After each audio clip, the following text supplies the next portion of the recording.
आजकल कुछ जो मतलब लोग हैं वो वर्शिप को लेकर भी बहुत असमंजस में है। वो एक तरह से रिस्ट्रिक्शंस लगाना चाहते हैं कि हमें चर्चों में नाचना नहीं चाहिए, हमें इस प्रकार से आराधना नहीं करनी चाहिए। तो बाइबल के अकॉर्डिंग मैं ये समझना चाहता हूँ, क्या वर्शिप करने का भी कोई प्रोटोकॉल है, नाचने का कोई प्रोटोकॉल है?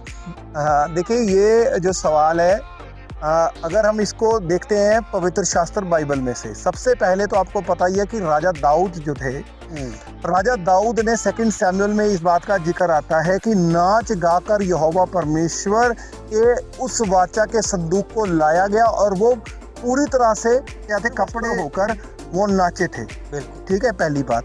सेकंड बात, जब उन्होंने क्वायर बनाई थी तो उस क्वायर का सबसे बड़ा काम ये होता था कि वो क्वायर जो थी वो आगे आगे जाती थी डफ बजाते हुए तो और वीणा बजाते हुए, और वो क्या करते थे, जंग में जीत जाते थे। ठीक है, अगर हम साम्स 100 देखते हैं तो वहां पर लिखा है कि नाचते गाते हुए परमेश्वर के सामने आराधना करो।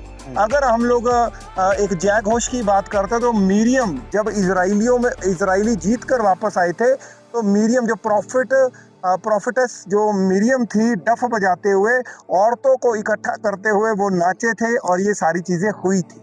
तो पुराने नियम में इस बात का बिल्कुल जिक्र है। लेकिन वहां पर अगर आज भी आप यहूदियों को देखें तो अगर यहूदियों का डांस आप देखेंगे तो हमारा डांस उनके आगे फीका पड़ जाता है।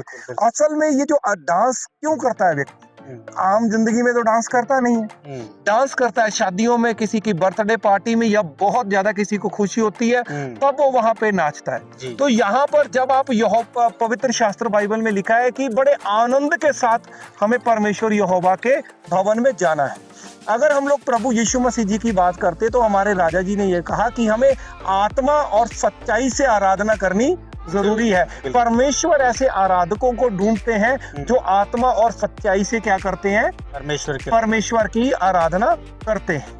तो यहाँ पर हम लोग सब चीजों का अगर मिलान करते हैं, अगर राज्य के पुराने कल्चर की बात करते हैं, क्योंकि यहूदी कल्चर जो था उसमें नाच गाकर लगातार परमेश्वर की आराधना जो है वो की जाती थी, और एक भी वर्ष ऐसी नहीं है जिसमें यहोवा परमेश्वर ने कहा कि मेरे सामने मत नाच।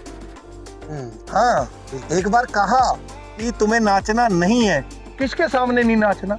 वो गोल्डन काफ के आगे, वो जो बछड़ा बनाया था और लोग उसके आगे नाच रहे थे, तो इंस्ट्रक्शन ये थी कि उनके आगे नाचना नहीं है। तो साफ तौर पर जो परमेश्वर का वचन है इसकी खिलाफत नहीं करता है। लेकिन हाँ, पवित्र शास्त्र बाइबल में लिखा है संतों का आत्मा उनके वश में है। तो हमें क्या करना चाहिए, एक प्रोटोकॉल को मेंटेन करना चाहिए ताकि दूसरों को हमारे नाचने से या किसी आनंद मनाने से कोई तकलीफ ना हो। हाँ, मैं इस बात से सहमत हूँ कि हमारा जो नाचना गाना है वो बड़े तरीके से होना चाहिए, लेकिन इसका मतलब ये नहीं कि हम पाँव में बेड़ियां डालकर बैठ जाएं और अपने उस महान परमेश्वर के आगे नाचे ना, जिसने इस पूरी कायनात को बनाया है। अगर जिसको लगता है कि ऐसा रोक दे तो पहले मोर को रोको। मोर नाचता है, क्यों नाचता है? क्योंकि उसको पता है कि उसको बनाने वाला जो है वो सबसे महान है। और दुनिया के अंदर, कायनात के अंदर, हर एक उस जानवर के जीवन के अंदर आप देखिए, जो हिरनी होती है वो ऊंचे ऊंचे उछलती है। क्यों उछलती है? क्या उसको कोई तकलीफ है या वो मस्ती में उछलती है? उस अपने महान परमेश्वर की बातों को समझने की कोशिश कीजिए।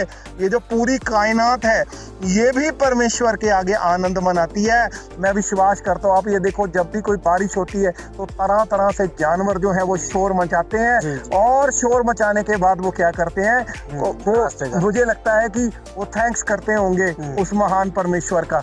एक इंसान ही तो है जिसके पाँव की बेड़ियों को परमेश्वर ने तोड़ डाला है।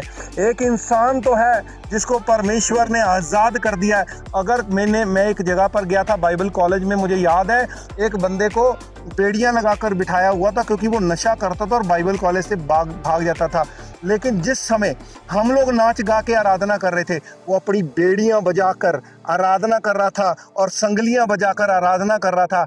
और आप ये देखें, ऐसे कई गवाहियां रेनहैंड बोंके जी के पास भी हैं जो जेल के अंदर जो प्रिजनर थे वो अपनी बेड़ियों को ही क्या करते थे, बजा बजा बजा के परमेश्वर की आराधना करते थे। तो आपके पास हाथ है, हाथ परमेश्वर के लिए उठाइए। आपके पास अगर पाँव है, परमेश्वर के लिए इनको आप इस्तेमाल कीजिए। आपके पास जुबान है, नाचते गाते हुए उस परमेश्वर की आराधना कीजिए। और उन बंदों ने जिन्होंने रिस्ट्रिक्शन लगाई है उनको बोलिए जय मसीह की, आप मत नाचिए, आप हमें नाचते हुए देखिए और देखिए शरीर को काबू में कैसे लाया जाता है और फिर आत्मा में किस तरह से भरा जाता है। सो बहुत ही अच्छा इसके विषय में बाइबल के अकॉर्डिंग पास्टर जी ने हमें समझाया है।